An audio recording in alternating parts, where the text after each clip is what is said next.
orar assim na sua casa durante essa semana por uma irmã que está fazendo aniversário, que é dessa igreja, que é a irmã Elizabeth, Dona Beth, não é? Mãe do Luciano ali, salve do Rodrigo, tá bom? Pelo que nos indica, amanhã é o aniversário dela, tá bom? Então ore por ela, Dona Beth, nós estamos orando por você, tá bom? Dedique então essa semana de oração, lembre-se especialmente dessa irmã, tá bom? Sem mais delongas, nós vamos então dar início ao culto, e nesse momento vou pedir para o irmão Lucas, por gentileza, iniciar com uma palavra de oração. Nós vamos cantar 3 louvores e vamos seguir então o pastor chegará aqui à frente para poder ministrar a palavra do Senhor. Lucas, por gentileza. Oremos. Deus e Pai, diante da Sua presença, meu Deus, nós estamos aqui para render graças, render louvores a Ti, Pai. Agradecemos a Deus, primeiramente, pela oportunidade de podermos cultuar, essa oportunidade que nós temos de fazer essa transmissão desse culto, para que mais pessoas, além da nossa igreja, possam ouvir a Sua palavra e compreender, Deus, que não há salvação além de Ti. Muito obrigado, Senhor, por tudo que o Senhor tem feito por nós. Obrigado por todo o cuidado, Deus, apesar de tantos problemas que nós temos enfrentado por causa dessa pandemia. Mas também cremos, Deus, que nada fora do Seu controle. Sabemos que tudo há um propósito, sabemos, Deus, que em todas as coisas o Senhor nos instrui a fazer o melhor dentro do Seu querer, Pai. Pedimos, Deus, nesse momento, por aquelas pessoas que estão enfermas, pedimos a Deus por aquelas pessoas que estão passando, Deus, uma complicação por causa dessa doença, que o Senhor possa, Deus, curá-las, se assim for a Sua vontade, Pai. Assim como também as outras pessoas que continuam padecendo de uma doença muito maior que o pecado, Deus. Nós pedimos para que o Senhor possa ter misericórdia, Deus, e fazer com que essas pessoas tenham entendimento de que o Senhor é o nosso principal remédio, o Senhor é a nossa principal saída, a nossa principal solução em meio a todo o caos.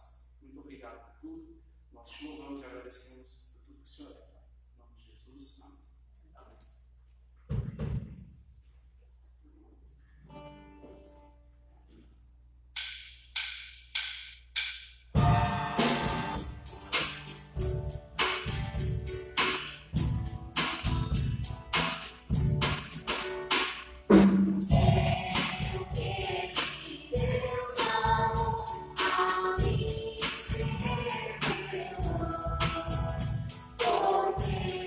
Porque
mais adversidades, por mais problemas, por mais doença, por mais riqueza que passemos, o Senhor está conosco, Pai. Nos ajuda, Deus, a cada momento a nos lembrarmos do Senhor, porque o Senhor é tudo que nós temos de mais valioso na nossa vida, Pai. Nos ajuda, Deus, a te amarmos por aquilo que o Senhor é e não por aquilo que o Senhor pode dar. Obrigado, Deus, porque sabemos que em Ti nós temos descanso, em Ti nós temos fortaleza, em Ti nós temos tudo aquilo que precisamos para viver, Pai. Obrigado por esse momento que tivemos agora. Obrigado, Deus, a todos aqueles irmãos que nos acompanham, que nos assistem agora. Pedimos a Deus sua bênção sobre essa igreja. Sabemos, Deus, que nada vai prevalecer contra ela. Pedimos também ao pastor Gerson, que virá nessa palavra nesse momento, que o Senhor possa usar o seu servo como lhe apraz. Obrigado por tudo. Em nome de Cristo Jesus te agradecemos. Amém. A palavra está com o pastor Gerson.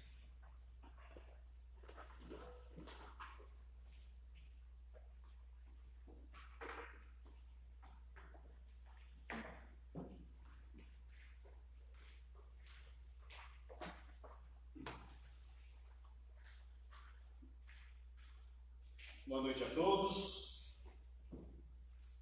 Mais uma forma de estarmos suprindo essas necessidades do culto, olhando sempre para os irmãos, podendo supri-los, né? Então nós ficamos alegres. E, pelo menos por esse meio, nós compartilharmos das bênçãos do Senhor e da palavra do Senhor. Então, irmãos, antes quero trazer os parabéns à irmã Beth, que amanhã fará mais um dia de vida, mais um ano de vida. Também lembrar de alguns irmãos, que a irmã Estefânia, que eu creio que deve estar em Minas. Agradecer a alguns irmãos que participaram conosco pela manhã.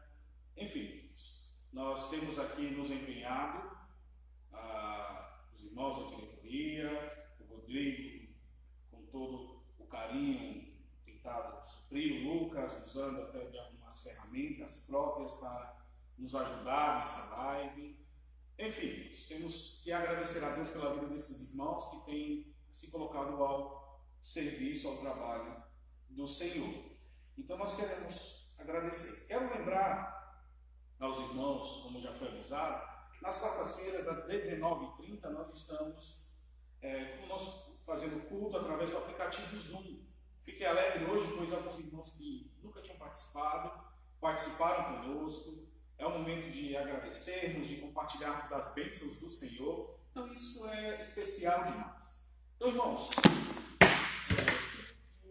o Senhor realmente derrame bênçãos sobre a vida dos amados irmãos e que seja também esse momento para compartilharmos da palavra de Deus e nos enriquecermos diante de tantas coisas que nós temos vivido esses últimos dias. Aí, tantas crises, discussões, tantas coisas que têm realmente nos entristecido. Mas, irmãos, deixando isso de lado, agradecendo a esses irmãos que com grande amor têm trabalhado, têm se doado para trazer realmente a melhor transmissão para os amados irmãos. Então, um abraço a todos, membros, aqueles amigos, membros aqui da igreja, que têm um carinho aqui por essa igreja, se porventura estiver assistindo. Leve um abraço, sinta-se abraçado pela Igreja Batista Nova Vida em Caraguá, que Deus os abençoe. Nós vamos lá novamente para o texto de Juízes, capítulo 6. Domingo passado falamos um pouco sobre esse capítulo, a ideia de Deus chamando ali Gideão, vai nessa tua força. Então essa vai ser uma segunda reflexão sobre Gideão, que foi juiz de Israel. Como nós falamos, ele foi o quinto juiz. Deus já tinha levantado 4 juízes antes dele. Explicamos um pouco domingo passado, na reflexão passada, sobre a época dos juízes, como Deus chamou Gideão para livrar o seu povo, e nós vimos sobre isso, vimos esses primeiros passos de Gideão como juiz, nessa nova fase da vida dele, e como foi que ele reagiu a tudo isso, toda essa mudança de uma hora para outra em sua vida. E quando o anjo aparece a ele, muito provável, nós falamos sobre isso, a questão de uma teofania, essa manifestação de Deus, ali, então conversou com ele, então vimos também alguns detalhes dentro dessa questão. Então, o que nós concluímos? Que de certa forma, Gideão se tornou um personagem um pouco curioso, né, para tratarmos. Mas acompanhe comigo os versos 24, aliás, versos a partir de 25 a 27, diz assim: naquela mesma noite lhe disse o Senhor: toma um boi que pertence a teu pai, a saber, o segundo boi de 7 anos, e derriba o altar de Baal, que é de teu pai, e corta os postes ídolos que está junto ao altar. Edifica ao Senhor teu Deus um altar no cimo deste baluarte, em camadas de pedra, e toma o segundo boi, e o oferecerá em holocausto com a lenha do poste ídolo que vieres a cortar. Então Gideão tomou 10 homens dentre os seus servos e fez como o Senhor lhe dissera. Temendo ele, porém, a casa de seu pai e os homens daquela cidade, não fez de dia, mas de noite. Pai amado, pedimos a Ti que fale aos nossos corações, que a Tua palavra, Deus, encontre guarida e que traga as mudanças necessárias para as nossas vidas. Te agradecemos em nome de Cristo Jesus. Amém. Bom, irmãos, então nós temos aqui uma situação. Temos aqui esse texto falando sobre esse juiz, esse quinto juiz. Interessante que o texto, no verso 25, vai: naquela mesma noite Deus colocou, irmãos, Gideão para trabalhar. E naquela mesma noite ele chama, lhe disse o Senhor: toma um boi que pertence. Então, saber aquele segundo boi do seu pai, Deus já chama para esse trabalho. Toma esse touro, talvez, esse boi que já era reservado para o sacrifício, para o holocausto lá aos deuses, que seu pai usaria para fazer isso. Não é fácil, de certa forma, interpretar, irmãos, este passo, mas o interessante é que notar que esse boi era realmente para essa divindade, para o sacrifício daquela divindade, manifestadas muitas vezes naquele período, naquele local, em ladrilhos mesmo, aquelas placas cerâmicas que ficavam ali, ou de barro, cimento, enfim, que ficavam ali na Ras Shara, o supremo, esse supremo Deus El. Então, e aquela religião chamava esse Deus, era muito centrada nesse Deus chefe, esse Deus criador, pai da humanidade, criador de todas as coisas. E o mais interessante, irmãos, aqui, é quando nós olhamos para o Salmo 106, no verso 20, que diz: e converteram a sua glória na figura de um boi que come erva. Então, não vou explorar essa ideia, mas interessante o Salmo como coloca aqui, né? Então, esse animal, irmãos, era provavelmente reservado para o sacrifício. Ele iria para o sacrifício e Deus lhe tinha mandado Gideão pegar e oferecer ali a ele. Então, Deus o colocou, irmãos, em menos de 24 horas, nem deu mesmo pelo menos 24 horas para que Gideão pensasse a chamada para o início das suas atividades ali como juiz de Israel. Então, foi uma chamada imediata, ele teve que fazer isso. Então, nós vimos algumas chamadas, pessoas sendo chamadas nas Escrituras. Por exemplo, Davi, ele foi ungido rei, mas ao ser ungido rei, quando Saul escolhe como rei, unge ele como rei, demora aproximadamente 7 anos para assumir o reinado de Judá. Mesmo com Saul morto, ele ainda demora mais de 7 anos para que todo Israel viesse a ele e o consagrasse rei como todo Israel. Ou seja, até o início de toda a sua jornada como rei, passa-se mais de 14 anos para que ele fizesse e completasse realmente o seu trabalho, a sua chamada. Paulo ele foi convocado no momento da conversão dele. Mas também sabemos que Paulo ele passou 3 anos na região da Arábia, preparando-se para o ministério, e ele vai ali em determinados momentos, se prepara, fica aquele tempo e volta, e nós conhecemos o ministério do apóstolo Paulo. O tempo entre a convocação e o próprio serviço sempre vai variar. Depende da urgência de Deus, do chamado de Deus e da forma que Deus quer que esse trabalho seja feito. Então, irmãos, como conselho, se você tem chamada para o ministério, pode ser que seja necessário algum tempo para que você se prepare.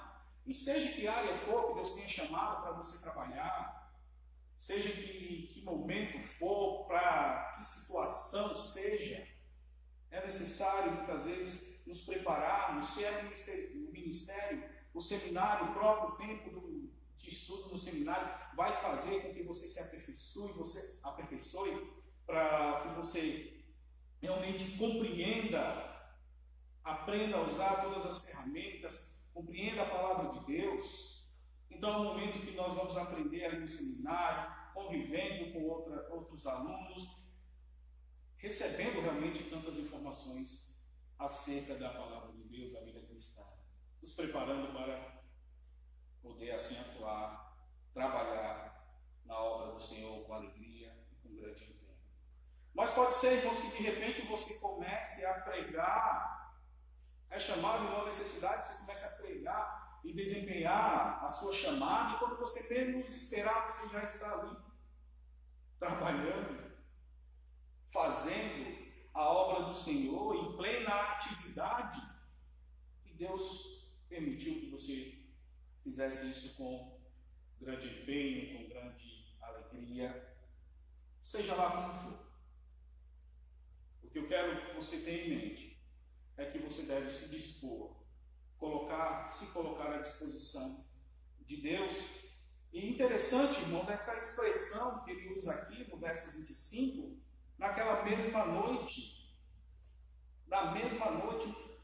mas Senhor, você não deu um tempo, 24 horas, ou algumas horas, alguns dias, semanas, um mês, para que Gideão sentasse, olhasse todo o que envolvia aquela chamada, para que Gideão olhasse geograficamente onde estariam os seus inimigos, preparasse algo, um plano para defender o seu povo da tirania daqueles povos, para que ele compreendesse o tamanho daquela obra que Deus tinha chamado. Não. Naquela mesma noite. Sabe o que é mais importante na obra do Senhor? É estarmos prontos. É estarmos prontos. E isso, irmãos, não é válido apenas para o ministério na igreja, ou ministério pastoral, ou ser missionário, mas para qualquer serviço cristão. Visita, cuidado, de amparo, de tantas coisas, nessa pluralidade do serviço cristão que nós temos. Em todas essas áreas se disponha, esteja pronto a servir. Faça conforme as forças que Deus te deu. De repente você está com a sua vida tranquila e se envolvido aí num serviço que você nunca tinha pensado. Conheço irmãos que tranquilamente viviam a sua vida cristã e de uma hora para outra teve que se envolver no trabalho de capelania hospitalar, algo tão, digamos assim, pesado, porque mexe com as nossas emoções, e ele fez se preparar e aquilo encheu o seu coração de tal forma que vive e respira isso. Esteja preparado para o serviço, muitas vezes você nunca imaginaria que pudesse fazer. Se disponha quando Deus chamar, quando Deus o convocar. Entenda que Deus dá a capacidade para aqueles que Ele chamam. Gideão, irmão, se dispôs Pode ser um tanto quanto hesitante, sim. Vamos dar uma olhada nisso um pouco depois, mas ele estava pronto, irmãos, e Deus disse que era naquela noite, com medo ou não, hesitante ou não, ele foi. Ele estava lá, ele foi. E sabe que aplicação nós podemos colocar e trazer para as nossas vidas? Cuidado com essa ideia de adiar o serviço que Deus te chamou para fazer. Eu vou fazer isso depois, eu vou fazer isso outro dia, eu vou pensar se faço ou não. Cuidado em ficar sempre adiando aquilo que Deus te chamou para fazer. Gideão, irmãos, teve a sua vida mudada rapidamente, mesmo parecendo que ele não estava preparado, mesmo parecendo que a sua fé era pequena demais, mesmo não compreendendo o tamanho de tudo aquilo, mas ele foi. Ele foi. Talvez uma fé tão pequena, não sei. O importante é que Deus o convocou e ele foi. Será que nós teríamos, irmãos, condições de pedir a Deus para Deus vir de surpresa e nos pegar realmente de surpresa, assim como foi essa chamada de Gideão? O Senhor, pedimos para o Senhor fazer uma reviravolta na minha vida, em momentos assim como nós estamos passando, crises para todo lado. Será que nós poderíamos pedir a Deus isso? Que lições tiraríamos? O que aprenderíamos diante de tal pandemia na qual nós passamos? Será que confiaríamos em Deus a tal ponto de, Senhor, estou aqui? Mas nós temos aqui a primeira tarefa, o primeiro trabalho aqui de Gideão. E parece muito fácil, né? Ele só tinha primeiro que derrubar um altar pagão do próprio pai, matar um boi também do próprio pai e oferecê-lo a Deus utilizando a madeira do poste ídolo do pai que ele derrubou. Trabalho tranquilo. Não teria problema nenhum familiar, sem discussões. Não é? Infelizmente, era uma tarefa árdua, até para derrubar, talvez voltar aí alto, pedra, e que exigia realmente muita coragem para se fazer. E veja como Deus, irmão, se irritava de tal forma com aquele poste ídolo e mandou o próprio Gideão para ir ali derrubar e ali ao ataque. Sabe o que às vezes eu fico pensando aqui? Que muitos crentes, irmãos, cuja filosofia é não se envolver em confronto doutrinário, negando-se realmente a qualquer tipo de denúncia, de qualquer tipo de erro, se calando, convivendo, compactuando. Eu fico pensando, irmãos, que muitos crentes têm pensado, principalmente em nossos dias. Vivemos a era da pós-modernidade, vivemos uma era em que a sociedade também é líquida. Nós vivemos a era do rápido, de tudo se vai. Somos inteligentes demais e vivemos conforme o nosso querer. Mas eu queria dizer, irmãos, quero dizer algo que denunciar o erro faz parte da vida cristã. Denunciar o erro faz parte. Eu sei que os tempos mudaram, mas também sei, talvez, alguns métodos de Deus também tenham mudado os métodos. E que Ele realmente não deseja que nós derrubemos altares de santos por aí, cheguemos metendo o pé, derrubando, desrespeitando as pessoas. Eu sei que isso também não é a vontade. Não é por aí. A natureza de Deus não mudou. Embora Deus não queira que nós cheguemos metendo o pé dessa forma. Mas a natureza dele não. E se ele se irritava com idolatria séculos atrás, é óbvio que ele continua se irritando ainda hoje com toda essa idolatria humana. Essa idolatria a homens, essa forma que seja, olhando para um coração humano cheio de ídolos, pecados, e o que é mais triste, pecados que cada dia estão sendo acariciados. Nós temos, irmãos, que saber que Deus ainda se irrita com essa idolatria e nos incita a repelir, irmãos, a recusar, a denunciar, não de maneira obsessiva, perseguidora, como um fim em si mesmo, fazer isso porque eu preciso fazer para que eu me sinta bem.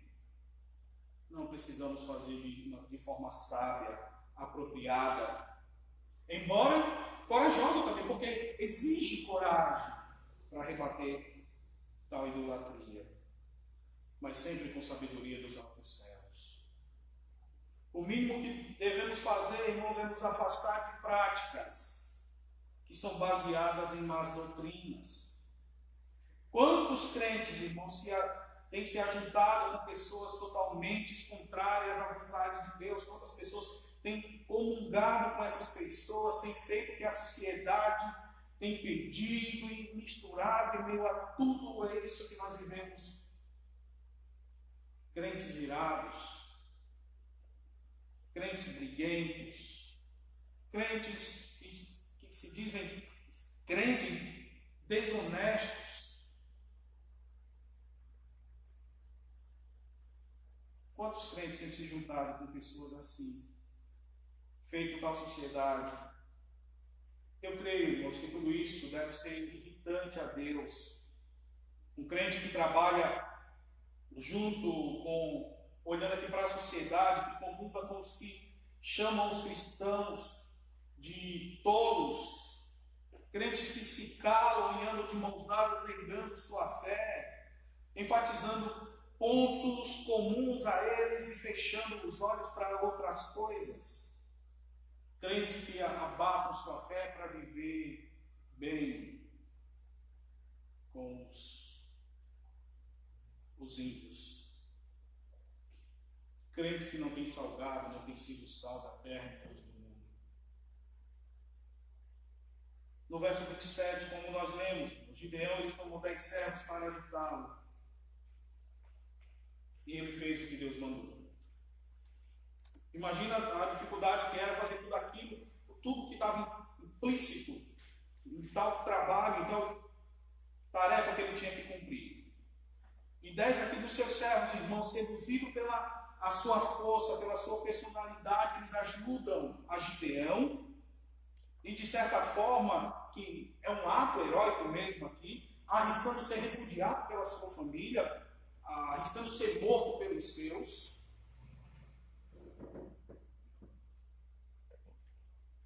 Difícil, mas foram fiéis. E sabe o que isso pode trazer de aplicação para as nossas vidas?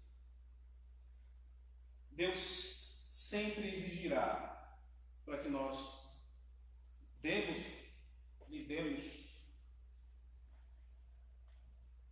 o nosso melhor, o melhor do nosso amor, o melhor do nosso serviço. E eu acho interessante o texto de Lucas, quando ele, 14, 26, 27, 33, que diz: se alguém vier a mim, não aborrecer seu pai, a mãe, e mulher, e filhos, e irmãos, e irmãs, e ainda também a sua própria vida, não pode ser meu discípulo. E qualquer que não leva a sua cruz e não vier após mim, não pode ser meu discípulo. Assim, pois, qualquer de vós que não renuncia a tudo quanto tem, não pode ser meu discípulo. Incrível isso. Deus requer o melhor de cada um de nós. Ele quer a adoração somente a Ele. Ele quer que nós, como os filhos de Deus, vivamos em luz. Que nós não venhamos nos negociar a fé cristã. Que venhamos realmente viver para a glória dEle. Nós somos cidadãos dos céus. Hoje pela manhã na IBD, nós estávamos tendo a nossa reunião pelo Zoom e o irmão Cleiton estava aqui dirigindo o culto, ele comentou algo sobre o trabalho dele, justamente isso, falando dessa ideia que nós somos peregrinos nesse mundo. O Senhor Jesus disse que iria para o céu, preparar lugar e voltaria para nos levar.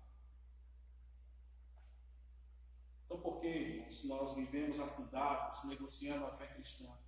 Essa vida logo passa. Cristo e a sua volta é iminente.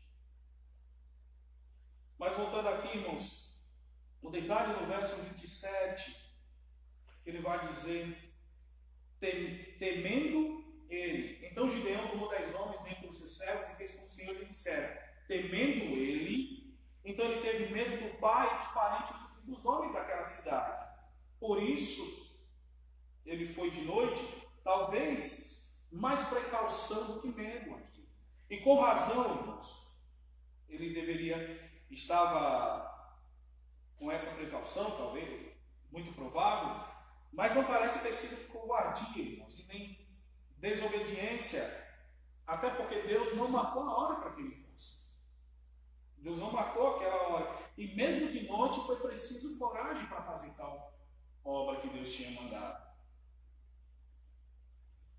Agora, quanto a essa questão de medo, é normal até aqui, é uma questão de instinto, esse instinto de proteção. Não creio que em si o medo seja ofensivo a Deus. Não creio. Há pessoas que dizem, gostam de classificar outras pessoas dizendo que aqueles que têm medo de elevador estão pecando contra Deus. Medo de avião é pecado contra Deus.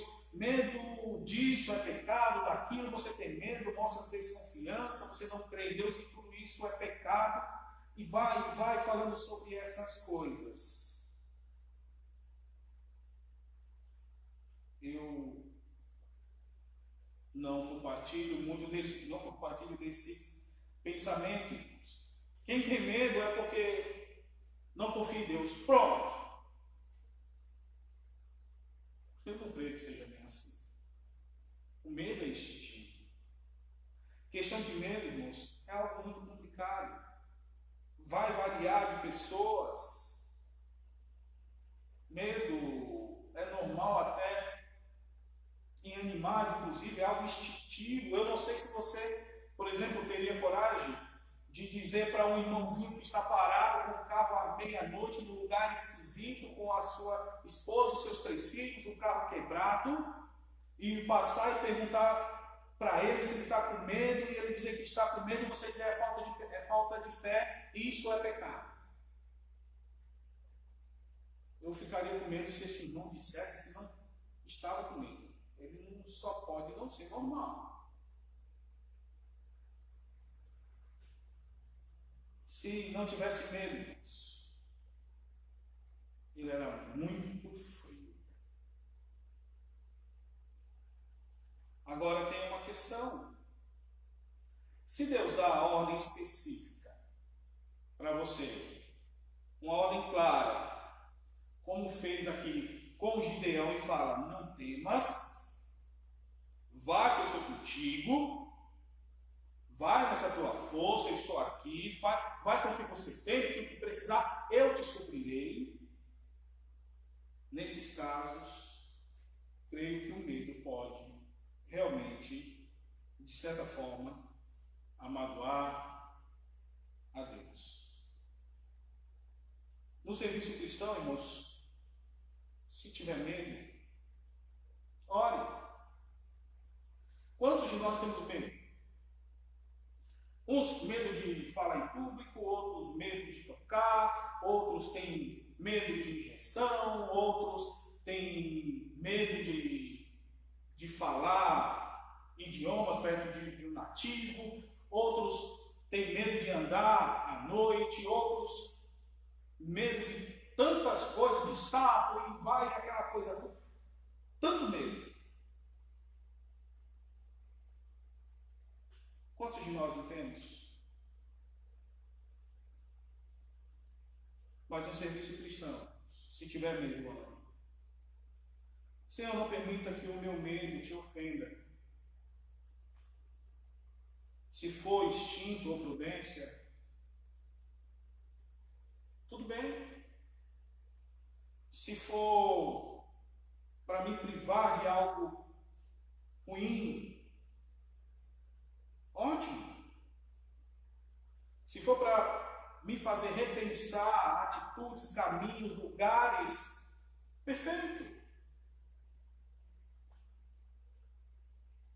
Mas se for desconfiança em ti, que o Senhor arranque, que o Senhor tire de mim, que o Senhor faça com que a minha confiança se coloque plenamente, totalmente no Senhor. Esse assunto de medo, irmãos, é algo incrível, discutido em todos os âmbitos. É discutido na historiografia da igreja cristã, até quando o mártir deve fugir, quando não. Paulo às vezes fugiu, como Atos 9, Damasco, saiu dali, às vezes não fugiu, eu não só estou pronto a ser preso, mas a morrer por Cristo.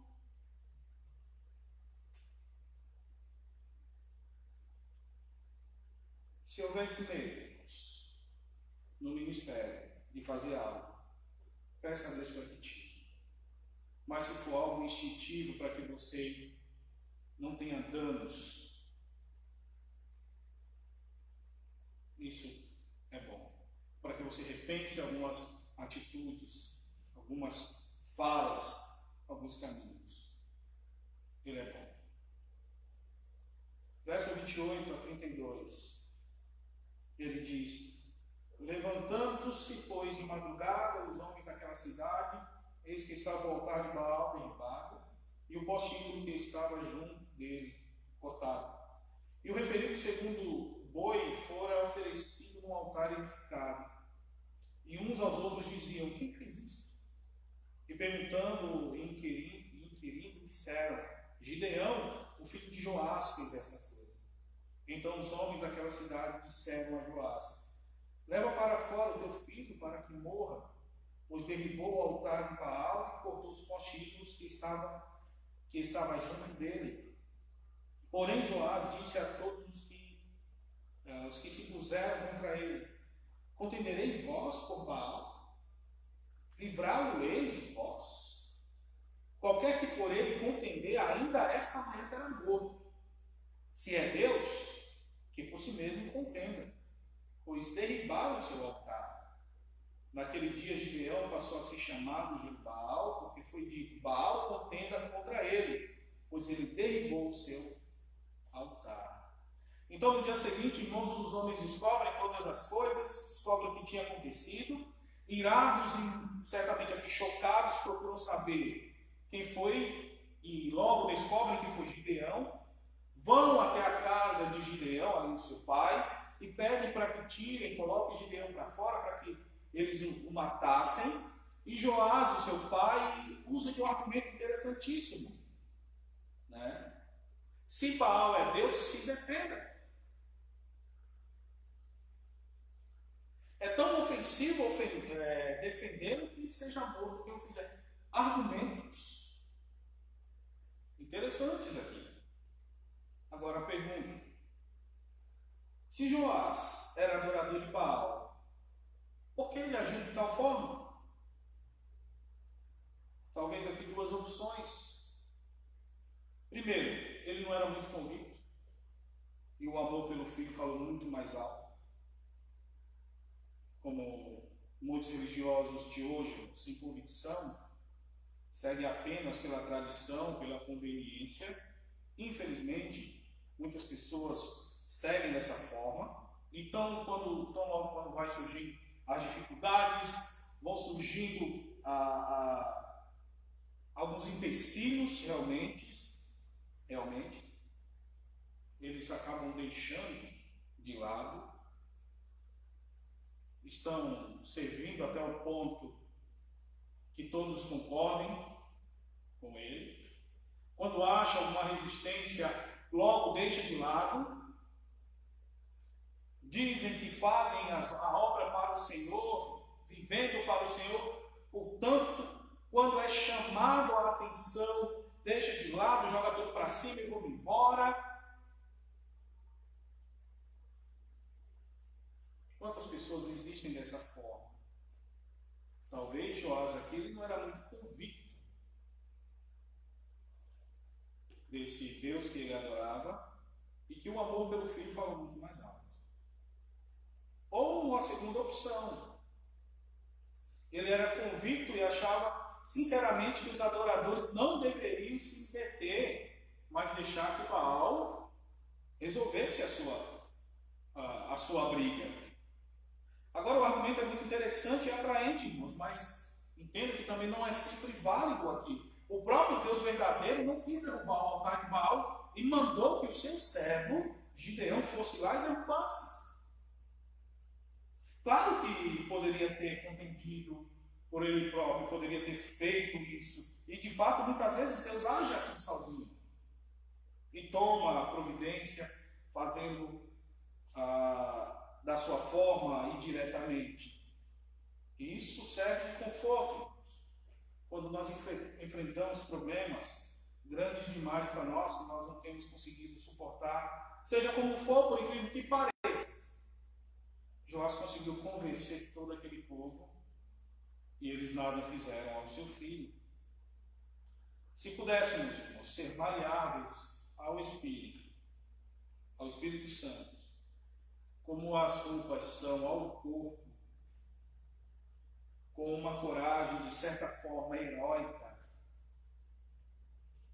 como foi por inteiro essa ação de Gideão e seus amigos, a tal ponto de fazer com que todo aquele povo fosse liberto daquele encantamento que aquelas nações que oprimiam Israel fizeram com ele.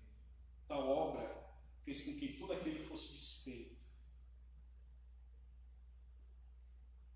Claro que por trás do poder e argumentação de Joás, lógico, sabemos disso, estava a mão da providência de Deus, confirmando realmente a chamada de Gideão e do seu servo, protegendo, e todos aqueles que ele chamou, ele protegeu, ele cuidou, ele capacitou. E Gideão passa a ser chamado de Jerubbaal, que significa Baal, contenda. E aqui é um pulo, não sabemos de quanto tempo exatamente, aqui, os versos 33 a 35, diz: E todos os midianitas e amalequitas e povos do Oriente se ajuntaram e passaram e se acamparam no vale de Jezreel. Então o Espírito do Senhor revestiu a Gideão, o qual tocou a rebate, e os abieslitas se ajuntaram após dele. Enviou mensageiros por toda a tribo de Manassés, que também foi convocada para seguir, enviou ainda mensageiro a Asser, e a Zebulã, Naftali, e saíram para encontrar-se com ele.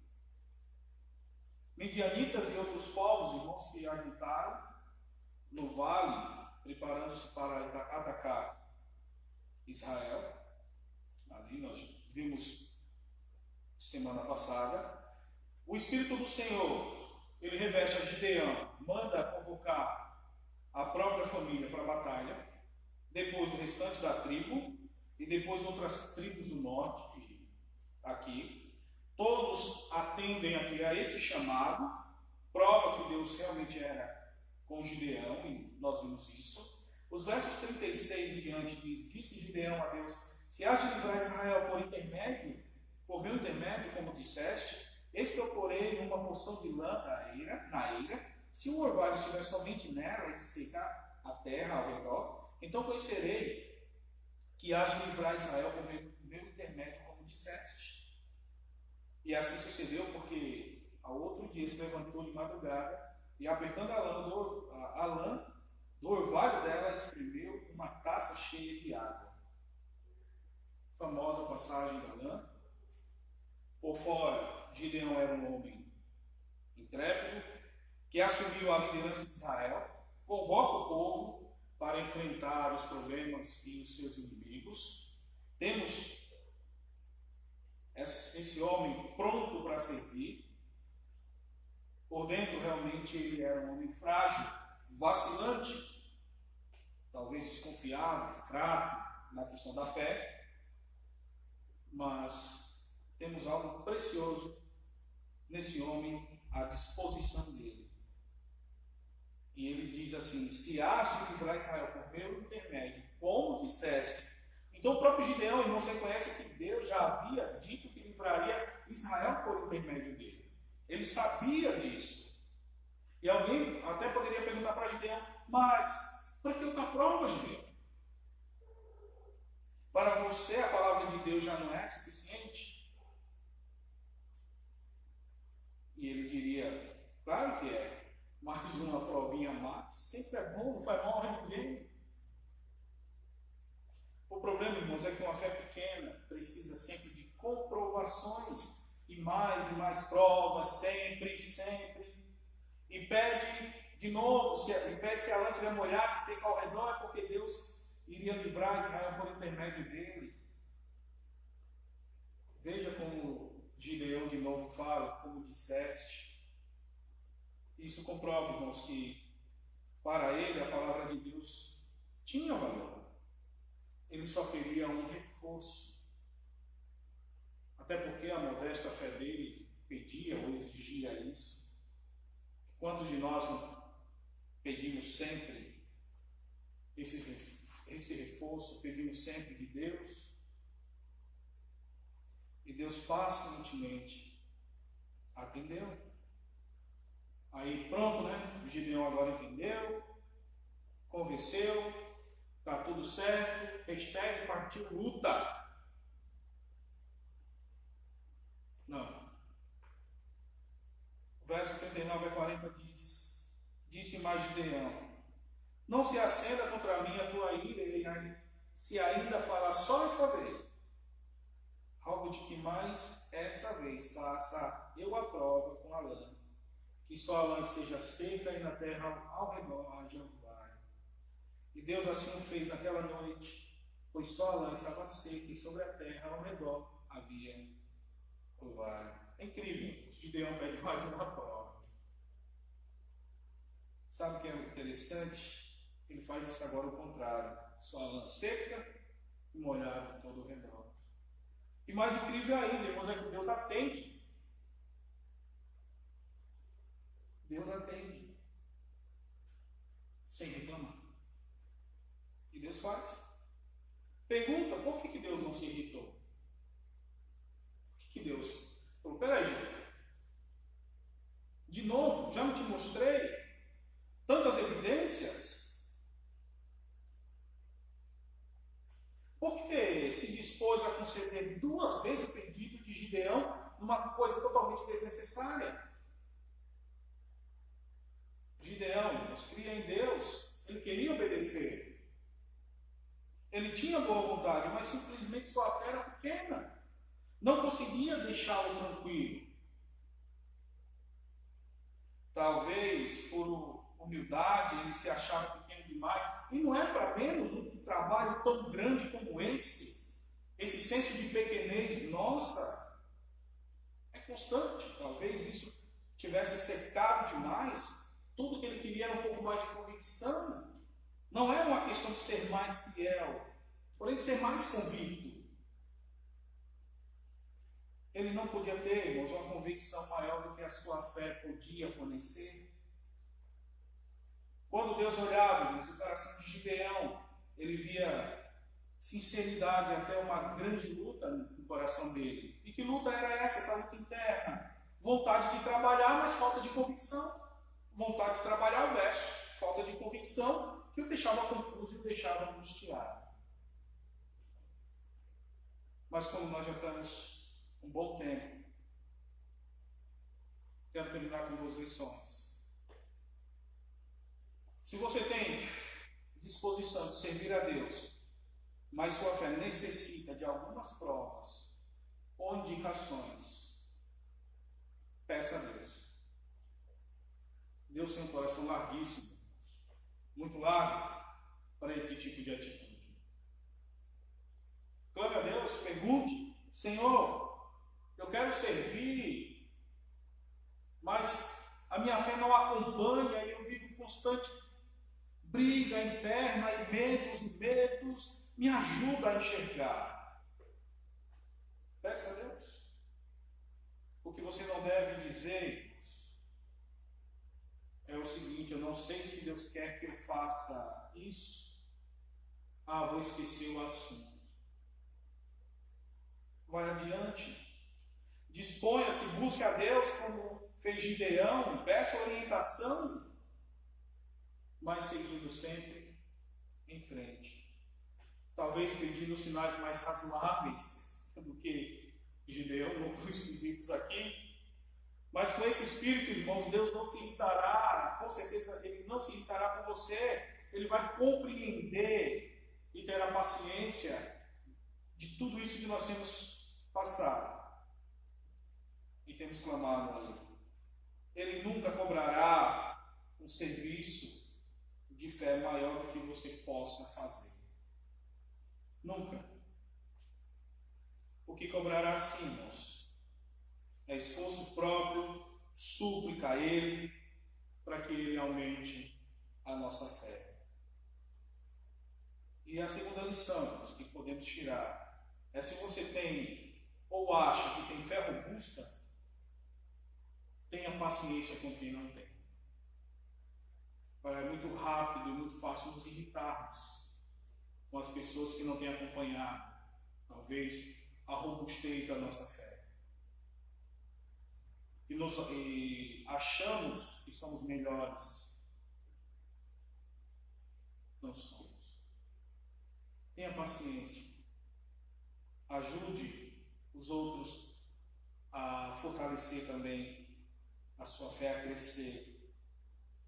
E nem o tímido, irmãos, aquela pessoa que é tão tímida, chame aquele que é ousado de imprudente, também errado, de fanático, que só quer aparecer, só quer fazer as coisas. Não, também ele está errado.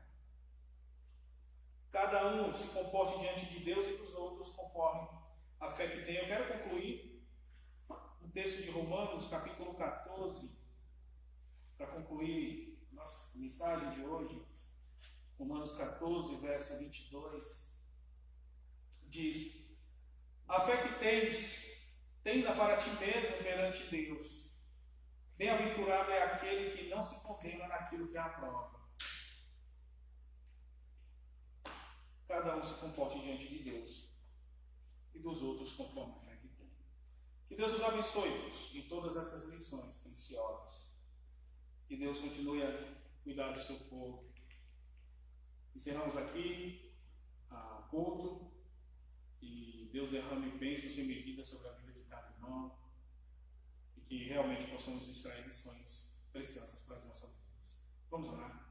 Deus Santo, clamamos a Ti, Pai, pela Tua graça, pela Tua misericórdia, clamamos por entendimento, clamamos a Deus por um Espírito que nos conduz ou nos conduzirá a cuidar dos nossos irmãos, principalmente aqueles que têm passado brigas internas tão grandes. Que nós tenhamos, ó Deus, um viver cristão para cuidar desses nossos irmãos que têm sofrido com isso. Ajuda-nos, ó Deus, a sermos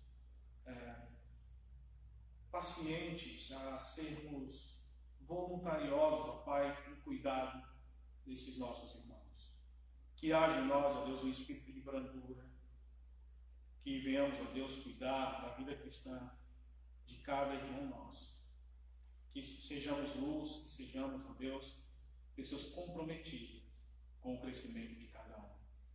Dá-nos uma semana, ó Deus, em Tua presença, em nome de Cristo Jesus.